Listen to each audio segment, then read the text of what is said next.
Good morning, it's David Weegenaar here. It's the 8th of May 2017 and my birthday is over, and anyway today it's just got reasonably nice weather out there. It's 9:30 on my watch and 9:30 AM on my PC. So anyway, here again is the Crusaders flag, yay.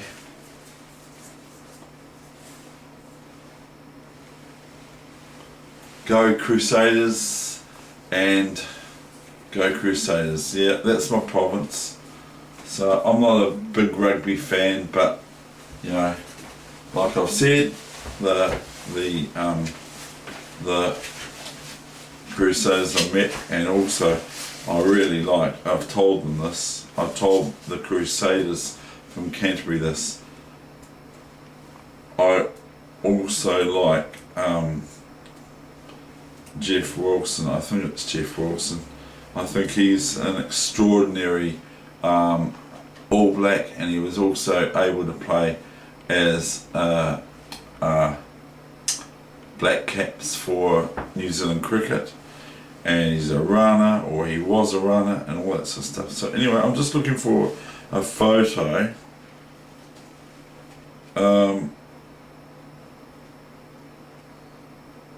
I'm just looking for a photo, and I found two photos.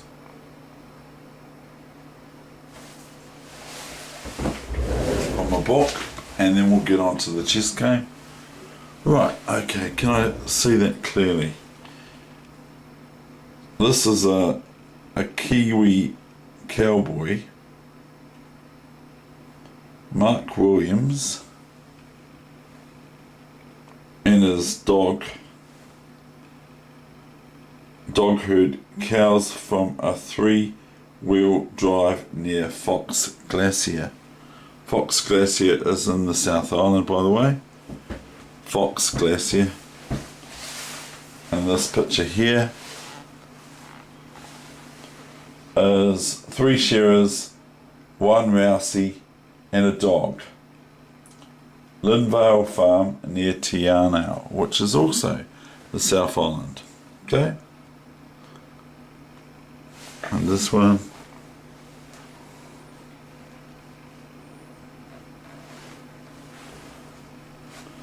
okay, from that book, of course, with the old mini on it. Might be a 1969, 1968, sort of 1970 mini, with DQ on the front, which is also what my father's car, his car was DQ 3635. DQ 3635. Okay, here we go. Here's the chess for the day. So spiel is over. Now I've got a wee little trap to show you in the Queen's Pawn opening game. Queen's Gambit declined. I've got a wee little trap to show you that you may be aware of, but you might not be. So if you're not, it's really good to learn this one, because it can happen over the board where it looks like where you're what black, particularly it's for black, this wee trap. It's quite cool. And also the game is played 1928, that was 89 years ago, 1928, and I do not dare to say what the place where it was made and where it was played in. Just say it's a beautifully executed attack. So I'll just go Teplitz, 1928. The town is Trenchon Teplitz, or something like to that effect. And when I looked at this, was on the 7th of October 1980. So we're talking 37 years ago that I looked at this last, I believe, and this is between the famous Richard Reti and I think it's Ralph Spielman, I'm not sure, but I'm not sure what his name is, but we can do a game of Ralph Spielman later where he wins the next game. So that's how the book is fair. Okay, so here we go. We're going to launch right into it now. So we have the opening move D4, knight f6, c4, e6. Now here I play for white. I like to play a sort of an a-la style Kasparov move, a3, because this is sort of also, I played a3 in a Queen's Pawn opening in about 1980, the same time, 1981, but I don't believe I copied Gary Kasparov by playing this move, but it is his idea to play a3 so you can prevent bishop b4 and play d5 and stuff like this and blah blah blah later on without worrying about black being able to take this without any problem. But anyway, I'm waffling. So we've got knight c3, okay, d5, bishop g5, knight here. Now here we come with our variation.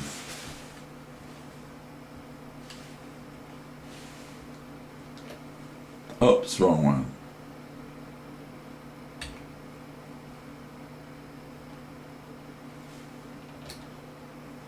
It keeps on doing the wrong one for me. Now first I want to show you it in your head. Now this is for black, we're looking at this. So we're going to look at it from black's point of view. Black's just played knight bd7. Now I'm going to ask you the question to analyse a wee bit here, but not too much. So what happens if white plays cd5 here, like pawn takes d5? Does black just lose a pawn to knight takes pawn on their second move from here? So after pawn takes, knight takes. Isn't that losing a pawn for black? Where white would have 2, 4, 6, 7 pawns compared to 2, 4, 6 pawns, because white's going to munch these pawns up, isn't white? Who, by the way, in this case was Richard Reti versus Spielman, like I said earlier. So why doesn't white now play cd5, ed5, knight d5? Because it's just going to win it. The knight can't take back, can it? Because white will then go bishop. The knight can't take the knight on d5 once these two sort of exchanges happen, because black will just lose their queen to bishop d8, won't they? We're not going there, cancel that. If knight takes this knight here on d5, once it goes pawn takes, knight takes, then it's bishop takes queen, isn't it? I mean, that's pretty bad for black, because they've just lost their queen for a knight. But if you look a little bit further into the position, you can see that, hang on, but what happens if pawn takes pawn, pawn takes pawn, knight takes pawn, knight takes knight, bishop takes queen check? I mean bishop takes queen. What happens if after all that black plays bishop b4 check? Then the king will have nowhere to go, okay, because that knight is being taken by this black knight here, and we've got a white bishop on d8 just taking the queen. So we got bishop check, okay, and then after, what's white going to do? The only move that white can do is queen up to d2. Can't move their king to f2 or e2 or f1 because they're all taken up by other real estate in this game. So bishop b4, then white has to play the only move, queen to d2. I'm going to show you it still too, but it's very, very, very powerful for you to look at this, even if you're a great master of chess. So after queen d2, black then goes bishop takes, queen check, king takes, and then king takes bishop on d8, and thereby they have a piece up for a pawn, namely this knight is theirs. This knight here becomes theirs. So okay, we'll just show you that right now. Okay,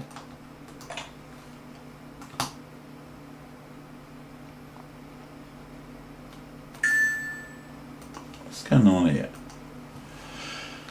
Okay, we'll go here, right? 85, 95 looks fantastic, but you imagine the wow factor you're going to get from people when you sacrifice your queen, and you know you're not really sacrificing it because you're going to earn it back straight away. Now, after knight takes knight, people are going to go, you lost your queen, you idiot. What have you done? Duh! What a numbskull. What a numbskull. You're a real numbskull. You're a numbskull. You can't play chess. You should give chess up. So they take your queen, okay? Now the other thing is can white do something about it? Like e4, for instance. No comes the answer, because the queen takes bishop and black's won a piece. So white now has, the guns are locked and loaded. Now white needs to carry on with their play, because otherwise it's just going to be embarrassed. Say for instance they go queen here, okay, then black has two moves at least at hand, or can just go bishop e7, knight d f6, knight d7 f6, or anything just about, and then threaten bishop b4 here, pinning the queen to the king.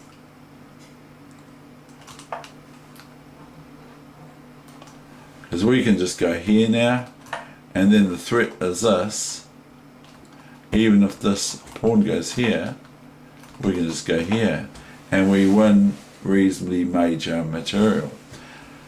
Even though black loses this queen, I mean this knight, I don't know where the queen came from. Now we've got this check, okay? Check. Now what happens if the bishop takes here? Then we just go knight takes pawn, or queen takes pawn, or whatever we really want to do. We can castle, we don't have to worry. But if the king takes here, then we can go here, check.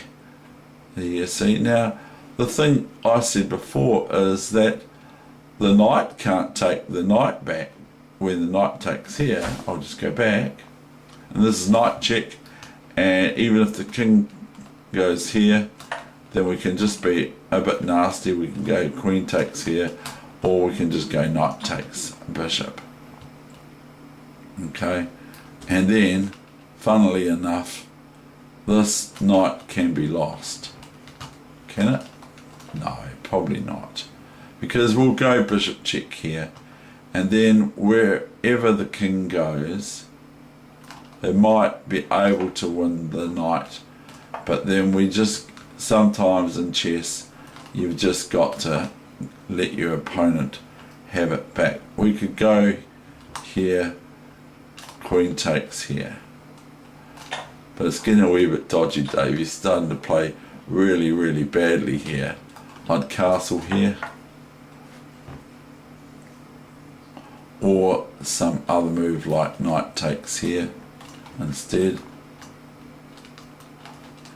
because if king takes, queen takes. So what I want to do now is I want to just go back to here, and after this move, I said before, black cannot take this, but that was a trick what I said there, because black can take it.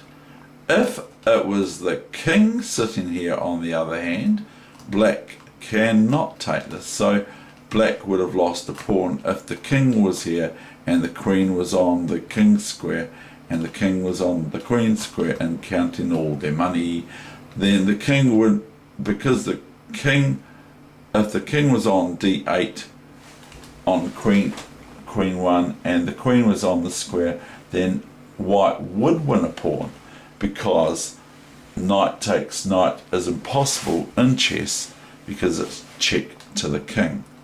You see, but because I said it before, black can't take because they're going to lose their queen, but they can take though. So again, I come to play your own move and try, which means try and play outside the normal realm of squares that everyone else is playing, which is called by great chess players, not by me, because I'm not a great chess player. I'm a good chess player, but I'm not absolutely great or whatever, otherwise I'd be world champion. So, but play moves that aren't just pushing wood, because if you just play like a puppet, as Ninizovich states, then you don't get anywhere. Okay, so we go follow through with this, because I've promised you that I'm going to show you this analysis. Now, as you can see, is there any move for the king to make here?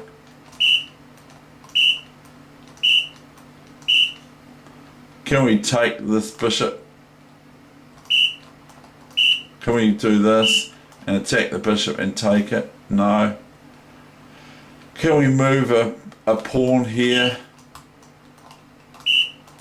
No, we can't even do that. Can we move a bishop here? No. Or a knight here?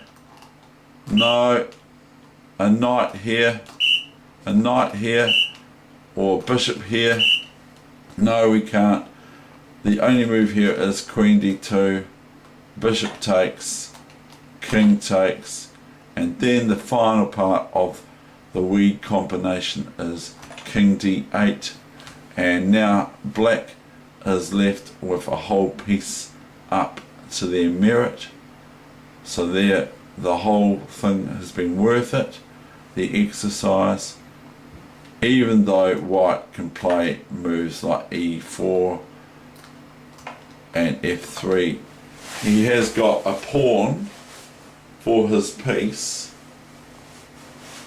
but he should lose, or she should lose, because just remember, I've got Heather, who is my ex-wife, but I'm just remember Heather, she's looking at my games, and her games are actually improving on the internet, and she said, I believe that's because I'm looking at your games.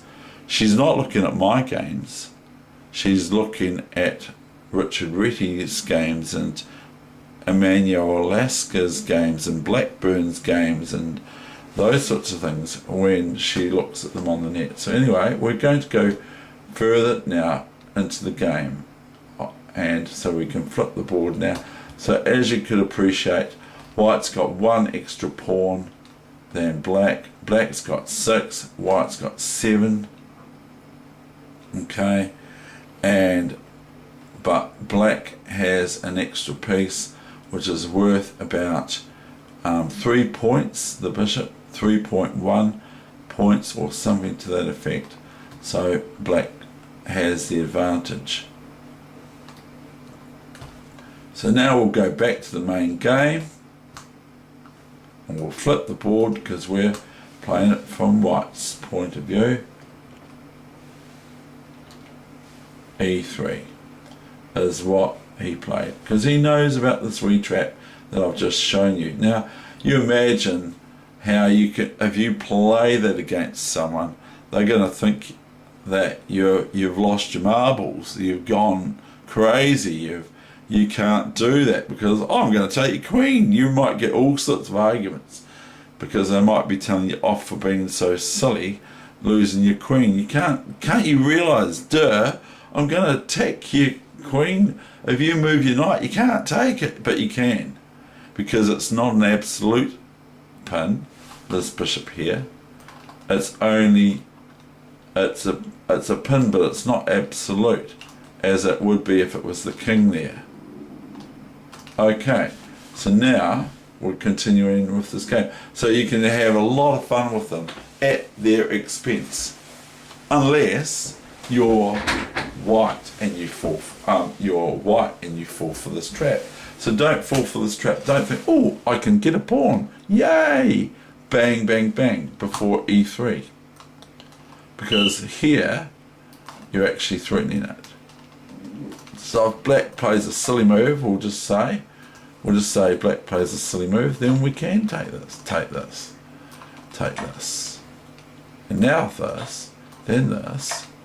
And if bishop check here now, then king here. Okay, so now we can take it because white has a square for their king, and soon they can start telling this to go away. Now I'll just give you an idea of, okay, they take here, go here, okay? Now don't play this move, okay? Why not, I hear you ask? Because of knight c3 and all your heart check and all your hard work has gone to ruins, and that can happen in chess, that sort of thing.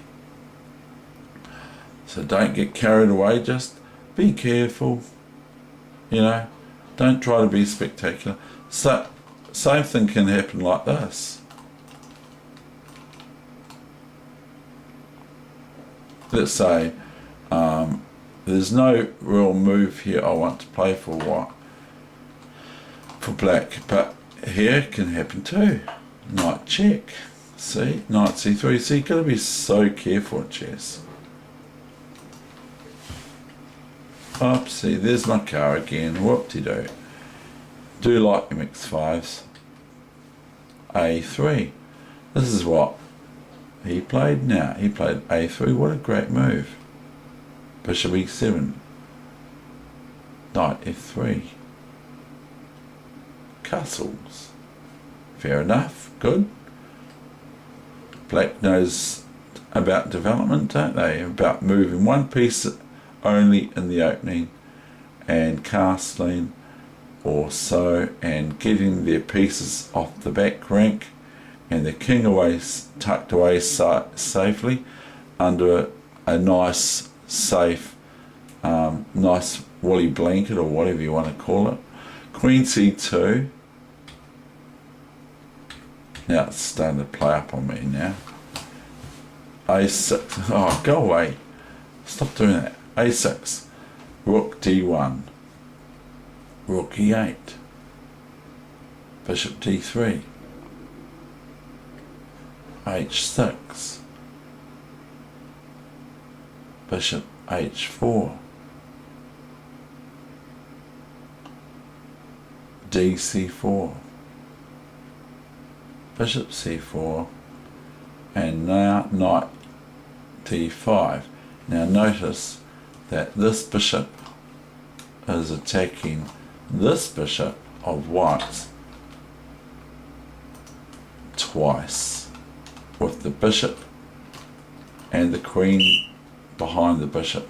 So this piece here on h4 is being attacked twice by the queen and bishop working together. So, and this bishop on h4 for white is only defended once by the knight. So if they leave that there, apart from taking something like the knight with the bishop, it's no good for white to play knight takes here. Well, it's all right still, because of this, all this,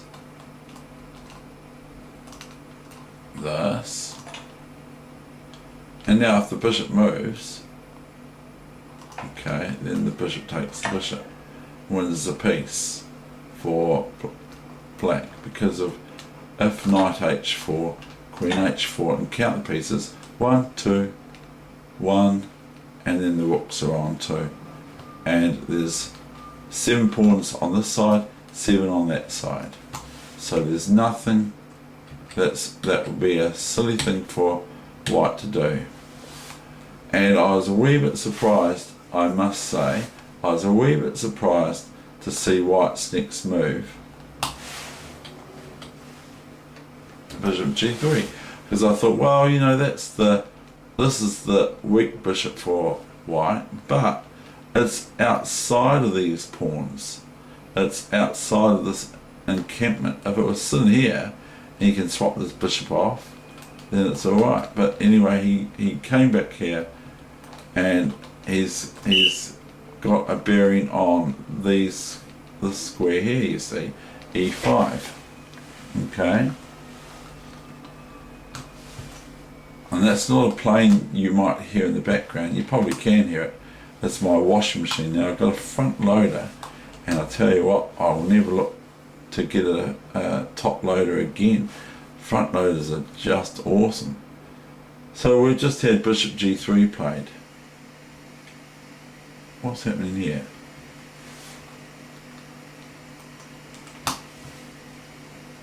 Queen a5. Castles, so white also has more or less completed their development. Black is still not completed it yet, because they have to get officially this bishop off the back rank. So that's here or here or here or whatever. So I've got it a wee bit tight, so I'll make it a little bit less tight at my workstation, or whatever you call it. Knight c3. Now if queen c3, now if queen c3, then simply queen c3, pawn takes c3, bc3, and then bishop a3, and black is a pawn up. So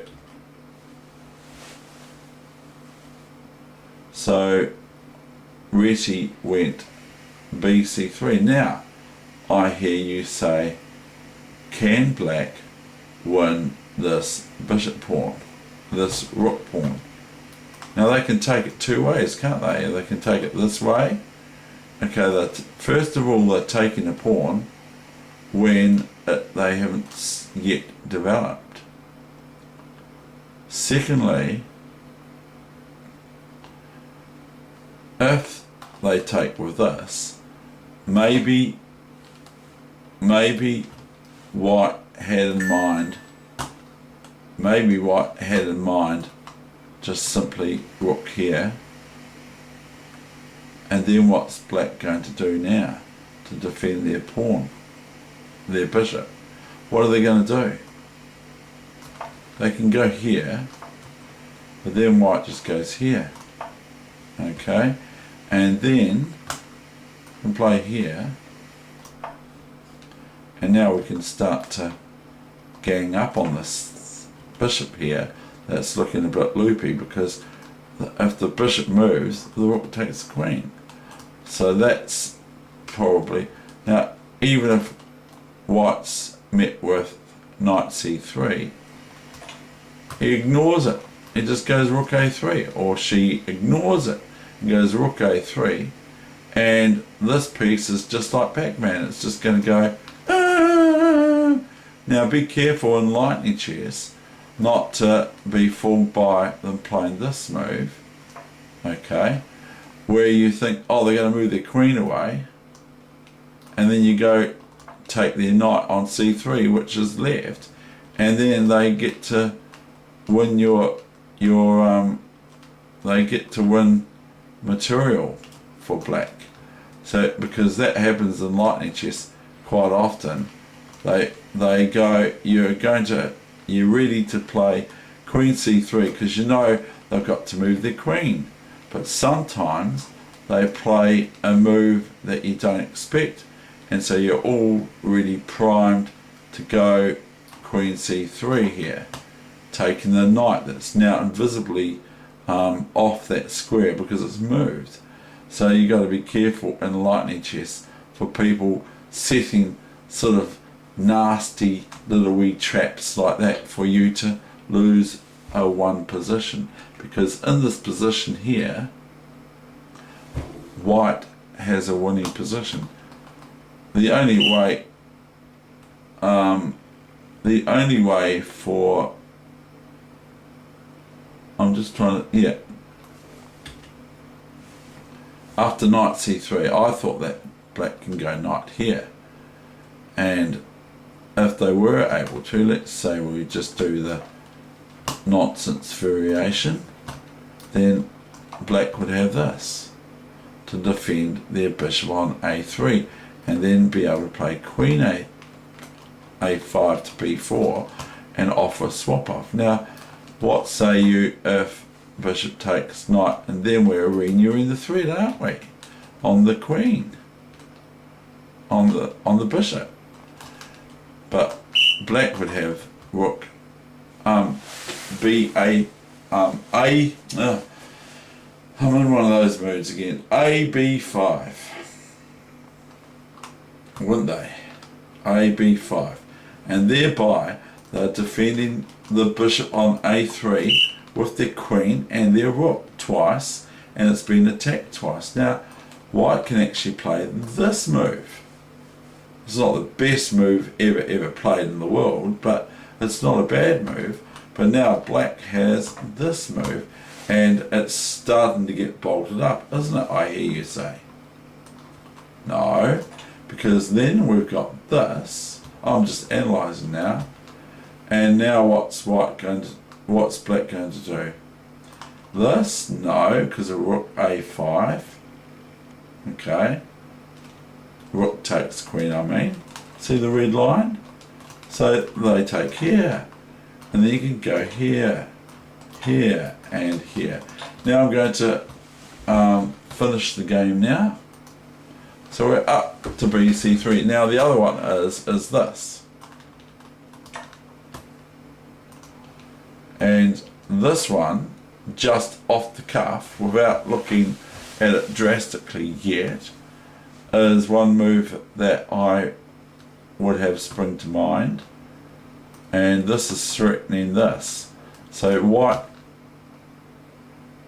has forced black to do operations to allow them to remove their queen from here, and that they've taken a pawn, you see, sort of thing. So the immediate threat here is rook here, and there's nowhere for the queen to go, is there? But anyway, that other analysis was quite fun. I thought it was quite fun. bc3, we're not going to dwell on this. We're just going to go, no, we're not going there. We're not going queen a3. We're going b5. Bishop a2. Now it looks like white's not worried about that a pawn, because really they shouldn't be, even though I'm going on about it a wee bit. White shouldn't even worry about it, because white is developed. White can march this pawn up, can move the bishop back here, okay, and threaten queen h7 with the bishop back here, queen h7 check, and queen h8 checkmate, okay. And whereas black's still not developed because their bishop's still sitting at home, so they play knight f8, knight e5. Now white's attacking the c pawn, so even if black was to take this, now white can take this pawn, so black plays bishop b7. Then comes f4. Now where do you think I got that sort of move from? It's probably from looking at games like this. f4. Now black's meeting white's rock solid pawn formation here, even though this bishop's no good, and this is just sort of putting extra bolts in the protection of this knight on e5, and also if this knight moves away, that, say for instance this pawn pushes here and makes this knight move away, this pawn here from black can never move there almost, because there's 1, 2, 3, 4 with the knight here pieces on it.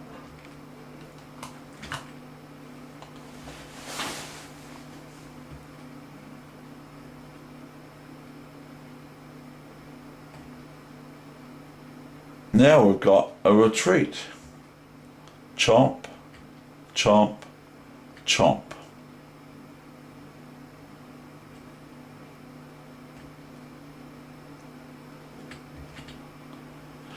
Now I do not want to go on about king f8 here too much.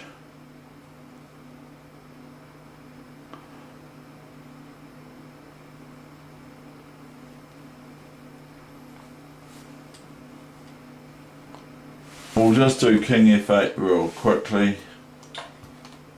New variation. I'm going to put the engine on just for fun.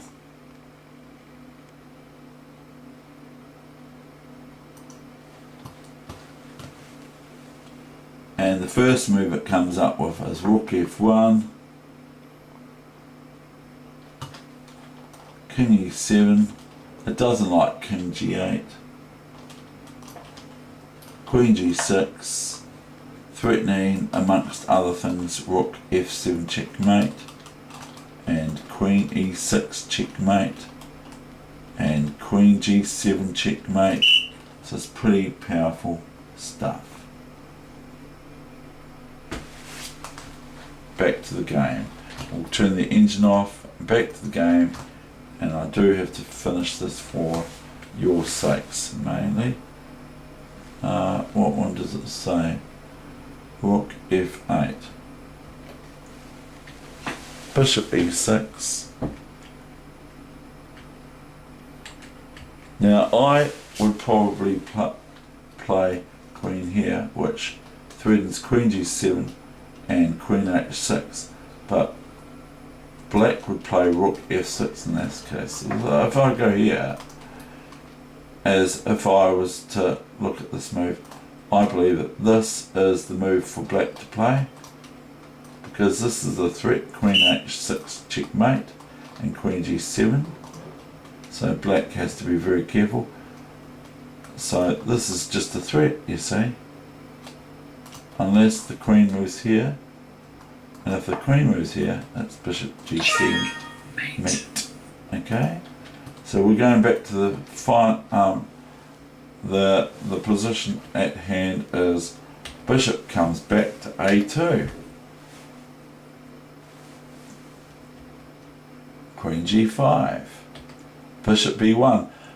Black is met with white going all for it, regardless of whether they lose a pawn with check or whatever. They're just going all out for the win. Queen h7 check. Now it's looking quite drastic. King f7, and now comes a wee thunderbolt, bishop g7, so that if queen takes bishop, then rook f1 is very embarrassing to black. I'll show you. So this is quite an instructive game, this one. This is quite a good one. Now black can't go here now because it's pinned. Can't go keeping protection of the queen. Can only go here or here or here because they can't put anything in between, so they have to move away from the protection of the queen, like here or here. Here's no good because then white's just going to go bishop a2 check, and then queen takes, and if the rook takes, the rook from f1 from black check, then just king takes, rook here check on f8, king can go to g1 or can start moving up to e2 or e1, wherever it pleases. So there's nothing there for black after rook f1 check if the queen takes the bishop on g7, which is just taking this pawn. So what does white get met with now is queen e3 check. King h1, just hide away in the corner. Now there's a heck of a lot for black to look at their king about. Their king is in real deep serious trouble here. Queen e2, bishop e5, discovered check with the queen. So this move here discovers a check with the queen on h7. King a2, king e6, queen g6. Now notice that rook here is futile because of queen f6, not bishop f6, which would be a major big oversight blunder, is because white would be met with queen takes rook on d1 checkmate. And there's nothing that they'll be able to do if white is silly and takes the rook with the bishop. So if the rook here, then merely queen takes rook, and then where's what black going to go? King here is one move, and white can play bishop here, or can play queen here, and if king here, then everyone can see that queen c7 is checkmate, or bishop f5 is checkmate. Okay, so white has a choice of two checkmates, and there are other moves there to play too, depending on how you want to go with your opponent, whether you want your opponent to be annoyed with you. Sometimes it's best to just put them out of their misery. So white has also this move to possibly meet, and this is checkmate. Okay, so now we're going to show you the end of the game. Queen g6, king moved back to e7, queen check, and black there resigned. Why did black resign? Okay, I will show you. If king here, which is the only move, there are other moves. There is this move, Dave, so you got to be careful. You can't just say black resigned because of this move. If here, then queen check here. Okay, where's the king going to go? Nowhere except for here. Can't go here, can't go here, can't go here. Can't put anything in the way. Can't go here, we've said. Can't go here, can't go here, can't go here. Can only go here, and then This is checkmate. And if you like to be a little bit mean, you could do it this way. If you want to be a bit mean to your opponent, you could do it this way. You could go bishop check and sacrifice more, okay, because now, and that's the end of my session. Now bishop check, and white can only be met with rook f7 or queen takes bishop. Now probably they're going to meet queen takes bishop most times.